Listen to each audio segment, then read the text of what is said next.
പ്രതിഷ്ഠാ വാർഷികത്തിന്റെ ഭാഗമായി പൊങ്കാല നടത്തി. തേവലക്കര പാലക്കൽ തുമ്പക്കുളത്ത് ശ്രീ ഭുവനേശ്വരി ദേവീക്ഷേത്രത്തിലാണ് പൊങ്കാല നടന്നത്.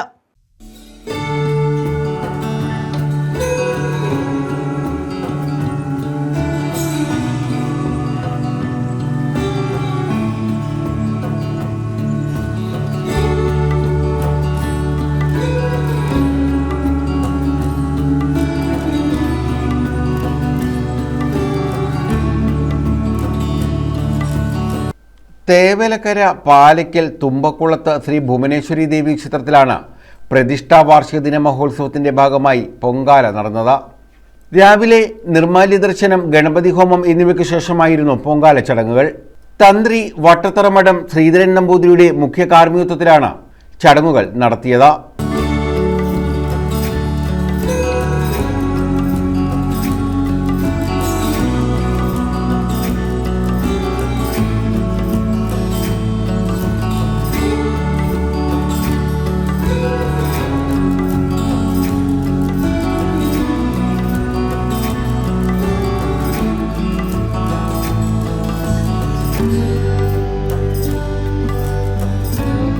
നിരവധി ഭക്തരാണ് പൊങ്കാല ചടങ്ങുകളിൽ പങ്കെടുത്തത്. തുടർന്ന് ഭാഗവത പാരായണം, പറയിടിയിൽ, അന്നദാനം എന്നിവയും നടന്നു. News bureau, Chavara.